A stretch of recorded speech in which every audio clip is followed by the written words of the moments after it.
శుతిమెత్తని పరోటాలు హెల్దీగా టేస్టీగా పిల్లలు బాగా ఇష్టపడి తింటారు. ఈ పరోటాలను పళ్ళు లేనివారు కూడా తినే విధంగా అంత మృదువుగా ఉంటాయి. చాలా టేస్టీగా ఉంటాయి. హలో అండి, నమస్తే. నేను మీ జ్యోతి. వెల్కమ్ టు అవర్ ఛానల్ ఈ స్మార్ట్ జ్యోతి తెలుగు ఛానల్. ముందుగా మిక్సింగ్ బౌల్లో 3 కప్పుల గోధుమ పిండి తీసుకోవాలండి. కొందరు మైదా పిండి కూడా తీసుకుంటారు. మైదా పిండి మంచిది కాదు కాబట్టి నేను ఎప్పుడు చేసినా గోధుమ పిండితోనే చేస్తానండి, ఏ పరోటాలైనా. అలాగే పావు టీ స్పూన్ ఉప్పు, కొద్దిగా పావు టీ స్పూన్ కంటే ఇంకా తక్కువగా పసుపు, 1 టీ స్పూన్ ఆయిల్ వేసి ఇలా బాగా కలిసేలాగా కలుపుకోవాలి. ఇలా కలిపిన తర్వాత కొద్ది కొద్దిగా వాటర్ వేసుకుంటూ చపాతీ పిండిలా చేసుకోవాలి. పరోటాలకు పిండి తడుపుకునేటప్పుడు చపాతీ కంటే ఇంకాస్త మెత్తగా తడుపుకోవాలండి. ఒక చిన్న రిక్వెస్ట్ అండి, మీలో ఎవరైనా మన ఛానల్ మొదటిసారి చూసినట్లయితే సబ్స్క్రైబ్ చేయండి. అలాగే మీకు రెసిపీ కనుక నచ్చితే లైక్ చేయడం మాత్రం అస్సలు మర్చిపోవద్దండి. ఇదిగోండి, పిండి మొత్తం ఇలా తడుపుకున్న తర్వాత 1 టీ స్పూన్ ఆయిల్ వేసుకొని 1-2 సార్లు ఇలా పిండిని కలుపుకుంటే సరిపోతుంది. ఈ పిండిని ఒక 15 మినిట్స్ అలాగే మూత పెట్టేసి వదిలేయాలండి. అప్పుడే శుతిమెత్తని పరోటాలు వస్తాయి. ఇదిగోండి, ఈ పరోటాల స్టఫింగ్ కోసము 700 గ్రాముల పొటాటోస్ తీసుకొని ఉడికించుకున్నానండి. ఈ ఉడికించుకున్న పొటాటోలను మిక్సింగ్ బౌల్లో తీసుకొని ఇలా మొత్తాన్ని బాగా స్మాష్ చేసుకోవాలి. ఇలా స్మాష్ చేసుకున్న మిశ్రమంలో సన్నగా కట్ చేసుకున్న 1/2 కప్పు ఆనియన్స్ ఇలా చేయితో నుదుపుతో వేసుకోవాలి. అలాగే 1 కప్పుకు కాస్త తక్కువగా మెంతెం కూర అండి, సన్నగా కట్ చేసిన మెంతెం కూర. దీంట్లో కాడలు అస్సలు వేసుకోకూడదు, మెంతెం ఆకును మాత్రమే కట్ చేసుకొని ఇలా వేసుకోవాలి. అలాగే 1/2 కప్పు క్యారెట్ తురుము, అలాగే కొద్దిగా కొత్తిమీర తురుమును కూడా వేసుకోవాలి. సన్నగా కట్ చేసిన 1 టీ స్పూన్ అల్లం ముక్కల్ని కూడా వేసుకోవాలి. ఒకవేళ పిల్లలు తినరు అనుకుంటే తురుముకోవచ్చు. అలాగే 1 టీ స్పూన్ మిరియాల పొడి,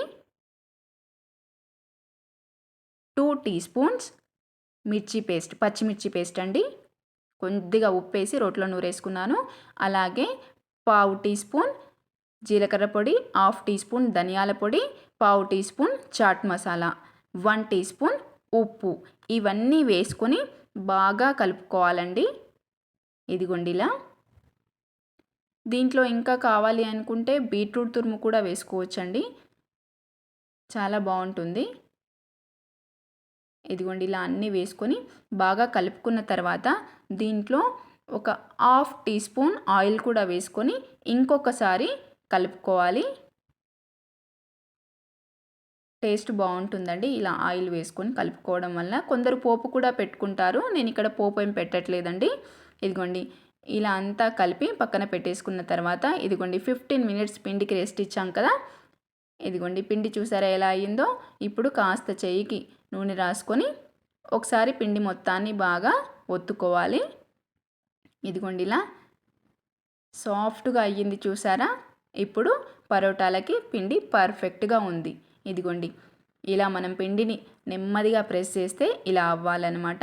ఇప్పుడు చపాతీ ముద్దలా తీసుకొని ఇలా చేసుకుంటూ సేమ్ మనము బొప్పట్లు అంటారు, భక్షాలు అంటారు చేసుకుంటాం కదండి, అలాగే అనమాట. ఇదిగోండి ఇలా వీడియోలో చూపించిన విధంగా చేసి దీంట్లో పొటాటో మిశ్రమం ఉంది కదండి, అది కూడా ముద్దలా తీసుకొని లోపల స్టఫింగ్ చేసుకోవాలి. చాలా ఈజీ ప్రాసెస్ అండి, హెల్త్కి కూడా చాలా మంచిది. పిల్లలు పెద్దలు అందరూ ఇష్టంగా తింటారు. మా ఇంట్లో అయితే బ్రేక్ఫాస్ట్కి చేస్తే లంచ్ కూడా అదే తీసుకెళ్తారు పిల్లలు, చాలా ఇష్టపడి తింటారు. ఇంకా ఉంటే నైట్ కూడా తింటామంటారనమాట, అంత ఇష్టం. ఇదిగోండి ఇలా ప్రెస్ చేసుకుంటే సరిపోతుంది. కాకపోతే మనం భక్షాలకు పిండి అనేది కొద్దిగా తీసుకుంటాం, ఇక్కడ చపాతీ పిండి కాస్త ఎక్కువగా తీసుకుంటాం. పొడి పిండి వేసుకొని చేసుకుంటే బాగొస్తుందండి. ఒకవేళ మీరు నూనె పెట్టుకొని చేసుకోవాలనుకుంటే మాత్రం ప్లాస్టిక్ పేపర్పై చేసుకోవాలి. ఇదిగోండి ఇలా కాస్త పొడిపిండితో చేసుకుంటే పొడిపిండి అనేది కాస్త ఎక్కువే పడుతుంది. ఇదిగోండి ఇలా పొడిపిండి వేసుకొని మరీ చపాతీని చేసుకున్నట్లు ఎక్కువ ప్రెస్ చేయొద్దండి, నార్మల్గా లైట్గా ప్రెస్ చేస్తూ ఇలా చపాతీలా ఒత్తుకుంటే సరిపోతుంది. కాస్త లావుగానే ఉంటాయండి, మరీ చపాతీలా సన్నగా ఉండవు, కొంచెం మందంగానే ఒత్తుకోవాలి. ఇదిగోండి ఇలా వీడియోలో చూపించిన విధంగా ఆల్రెడీ నేను స్టవ్ పై పెనం పెట్టుకున్నాను. ఇదిగోండి ఇలా చేసుకొని పెనం వేడెక్కాక దానిపైన వేయడమే. పొడిపిండి ఏదైనా ఉంటే ఎక్కువగా ఉంటే కాస్త దులిపేయండి. ఇదిగోండి ఇలా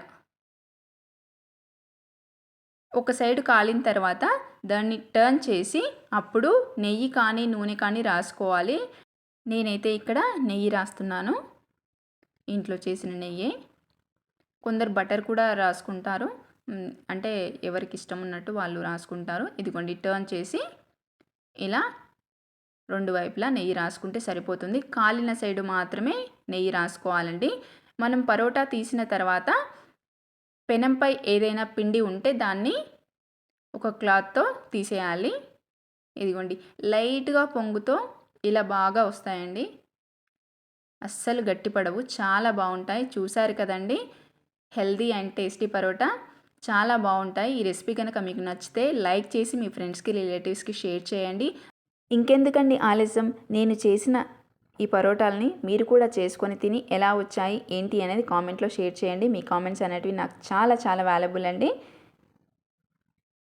ఈ పరోటాలని పెరుగుతో కానీ లేదా సాస్తో కానీ ఊరికే కానీ అలా తినేయచ్చు. నేను ఎప్పుడు గ్రేవీ ఏమి చేయనండి పరోటాలకి, ఇలాగే తినేస్తానమాట.